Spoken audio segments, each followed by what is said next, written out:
नमस्कार साथियों, मैं कुणाल आप सभी का संस्कृति आईएएस यूट्यूब चैनल पर स्वागत करता हूं।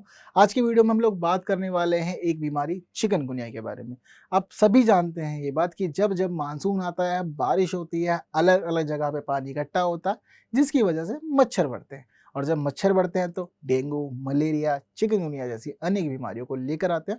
सबसे पहले तो ज़रूरी यही है कि आप लोग मच्छरों से बचे रहें। आजकल बहुत सारे प्रोडक्ट हैं, यूज़ करें और कोशिश करें कि मच्छर आप तक ना ही पहुंच पाए तो बेहतर होगा। बट फिर भी मच्छर पहुंच गए और गलती से आप बीमार हो गए तो उस स्थिति में अनेक उपचार होते हैं जिनको अपनाना होता है। बट आज की हमारी वीडियो जो है वह मुख्य रूप से इस बात पे केंद्रित है कि देखिए, दुनिया में अब तक चिकनगुनिया की कोई वैक्सीन नहीं थी, पहली वैक्सीन आई है। समझते हैं उससे संबंधित सभी बातों को, देखेंगे चिकनगुनिया की वैश्विक स्थिति क्या है और आप इससे कैसे निजात पा सकते हैं। ठीक है, तो देखिए, अभी जो वैक्सीन है उसको अप्रूव किया गया है अमेरिका में। अमेरिका में एक ऑर्गेनाइजेशन है, खाद्य एवं औषधि प्रशासन, उसके द्वारा इसको अप्रूव कर दिया गया है और माना जा रहा है इस वैक्सीन की एफिशिएंसी 98% है, काफ़ी ज़्यादा है अपने आप में। क्लियर है बात सभी को? तो देखिए, यहाँ से जो एक प्रश्न आपके लिए बन सकता है, इस प्रकार का बनेगा। तो यदि आप जानते हैं जल्दी से आंसर कॉमेंट कर दीजिए, नहीं जानते तो अंत तक बने रहिए, हर एक बात आपको बताई जाएगी। तो देखिए, अगर हम दुनिया में स्थिति समझे चिकनगुनिया की, तो इस वर्ष का आंकड़ा लेते हैं। ठीक है, वर्ष 2023 में क्या हुआ, ठीक है, चिकनगुनिया की वजह से। तो देखिए, पूरी दुनिया का जो आंकड़ा है वह बताता है कि 4,40,000 मामले आए। हालांकि मृत्यु 350 लोगों की हुई, जो कि नहीं होनी चाहिए थी। यदि हमारे पास उपचार रहता प्रॉपर तो ये सब चीज़ें नहीं हो पाती। कई बार क्या होता है कि बहुत सारी मृत्यु के लिए जिम्मेदार होती है हमारी अपनी खुद की लापरवाही। हम लोग क्या करते हैं, थोड़ा सा बुखार आया, चलो बगल में एक डॉक्टर साहब हैं, छोटी सी दुकान लेके बैठे, दवाई दे दो। 30 रुपए की पुड़िया बना दी थी, 10-10 रुपए की पुड़िया पड़ी, तीनों टाइम खा ली, काम खत्म। वाह, बहुत बेहतरीन है ना। ऐसी तो चलती है ना जिंदगी। तो देखो, हम चीज़ों को डायग्नोज नहीं कर पाते। जब तक हम डायग्नोज करने की सोचते हैं तो बहुत लंबा समय होता है। बहुत लोग सोचते हैं कि अच्छा ट्रीटमेंट लेंगे, टाइम लगेगा, हमारी छुट्टी हो जाएगी, काम पे नहीं जा पाएंगे, पैसे नहीं मिलेंगे, सैलरी कट जाएगी। तो उसकी वजह से हम चीज़ों को अवॉइड कर देते हैं और इसी दौरान बीमारी बढ़ जाती है शरीर में, फिर परेशानियां अनेक होती हैं। क्लियर है बात सारी? तो अब क्या स्थिति बनी है दुनिया में? पहली बात तो आंकड़े बहुत अधिक हैं। अगर हम भारत में देखें तो इस साल का जो आंकड़ा है वह 93,455 है, बहुत ज़्यादा है। और मुख्य रूप से मामले हम देखते हैं दक्षिण अमेरिका, साथ साथ दक्षिण एशिया में आते हैं, जिनमें से भारत भी एक देश है ना, दक्षिणी एशिया का देश है भारत।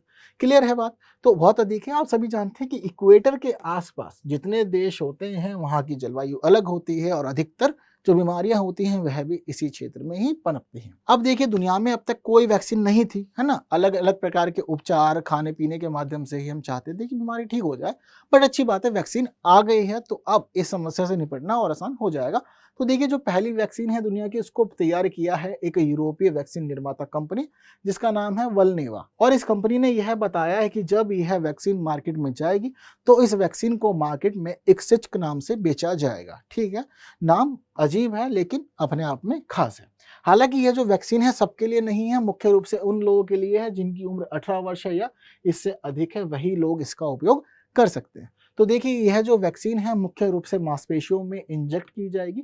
ठीक है, इसमें चिकनगुनिया का ही एक वायरस है, हल्का वायरस है, ठीक है, कमजोर संस्करण है, उसको इसमें शामिल किया गया है, जिसके माध्यम से शरीर में कुछ परिवर्तन होते हैं। हालांकि इस प्रकार की वैक्सीन, अभी आप देख रहे हैं कि नई नई वैक्सीन होती है। बहुत सारे लोगों को जब कोविड वैक्सीन लगाई गई थी तो उससे भी कई बार परेशानियों का सामना करना पड़ा था। तो इसमें भी माना जा रहा है कि कुछ परेशानियां हो सकती हैं, लेकिन एफिशिएंसी इसकी काफ़ी अधिक है। तो संभावनाएं हैं कि आप महीने भीतर ही पूरी तरह से इससे ठीक हो जाएंगे। क्लियर है बात सारी? तो अच्छी बात है और अच्छी खबर है सभी के लिए, क्योंकि एक वैक्सीन अब हमारे लिए उपलब्ध हो गई है जहां हम चिकनगुनिया से भी बच जाएंगे। चिकनगुनिया की जो बीमारी है एक वायरल बीमारी होती है, मुख्य रूप से जो मच्छरों की वजह से होती है। इसमें उत्तरदायी मच्छर है एंडिस इजिप्टी और एंडिस एल्बोपिक्टस। यह दोनों मच्छर जब हमारे शरीर में काटते हैं तो वायरस बॉडी में चला जाता है। शुरुआती लक्षण जो होता है वह बुखार का होता है। हमें शुरू शुरू में महसूस होगा कि हाँ बुखार हुआ है, दवाई ले लेंगे तो हो सकता है कि सुबह ठीक हो जाए पर शाम को फिर बुखार चढ़ जाए, फिर दवा लेंगे, फिर बुखार ठीक हो जाएगा, फिर दोबारा चढ़ जाएगा, ऐसा प्रोसेस होगा। लेकिन 3 से 5 दिन का जनरली जो पीरियड होता है उस दौरान हम समझ जाएंगे कि स्थिति गड़बड़ है, क्योंकि लक्षण धीरे धीरे सामने आने लगेंगे। और जब लक्षण सामने आएंगे तो ये बात ध्यान रखिएगा कि सबसे पहले अफेक्ट करेंगे पैरों को। घुटने में बहुत अधिक दर्द होगा, इतना दर्द होगा कि धीरे धीरे मूवमेंट रुक जाएगी, फिर आप अधिक बीमार हो जाएंगे यदि आप उपचार को फॉलो नहीं करेंगे तो। अभी वर्तमान में वैक्सीन नहीं थी तो कैसे ठीक करते थे? जैसे पैरासीटामोल वगैरह की आप लोग टैबलेट ले सकते थे, वहीं डॉक्टर कहते थे खाने पे ध्यान दो, अच्छी अच्छी चीजें खाओ, किसी को कहते हैं कि भाई बकरी का दूध पियो, पपीता खाओ, नारियल पानी पियो, फ्रूट खाओ जितना खा सकते हो बढ़िया से। तो यह सब सलाह ही अभी तक दी जाती है, अभी भी दी जाएगी। ऐसा नहीं है कि मतलब वैक्सीन बन गई यूएस में तो तुरंत इंडिया में आ जाएगी, नहीं, समय लगेगा। तो अभी बचे रहिए मच्छरों से, क्योंकि मच्छर अभी भी बहुत अधिक परेशान कर रहे हैं। यह जो बीमारी है इसको सबसे पहले 1952 में तंजानिया में देखा गया था। उसके बाद धीरे धीरे यह अलग अलग क्षेत्रों में फैली और आज हम देखते हैं कि दुनिया के अनेक देशों में इसका बहुत अधिक प्रभाव है, बहुत अधिक लोग बीमार हो रहे हैं। आंकड़ा आपको मैंने दिखा दिया था। ठीक है, इतना क्लियर है आप लोग को, तो याद रखिएगा ठीक किस प्रकार से बीमारी को हम लोग कंट्रोल कर रहे हैं, हमारी उपलब्धि है। आप यूज कर सकते हैं इसको मेडिसिन वाले में, ठीक है।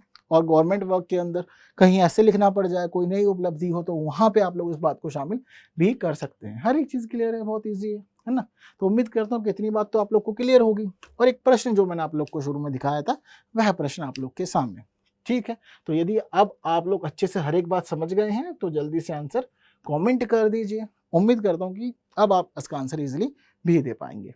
इतना क्लियर है, ठीक। तो आज की इस वीडियो में इतना ही। अगली वीडियो में मुलाकात करते हैं कुछ नई और अच्छी बातों के साथ। हालांकि प्रश्न का आंसर भी आपको चाहिए होगा, तो देखिए प्रश्न का आंसर आपकी स्क्रीन पर है, ठीक है। यदि प्रश्न समझने में कहीं गड़बड़ हुई तो एक बार दोबारा प्रश्न को पढ़ लीजिएगा, ठीक। अगली वीडियो में मिलते हैं, तब तक के लिए विदा दीजिए। Thank you so much.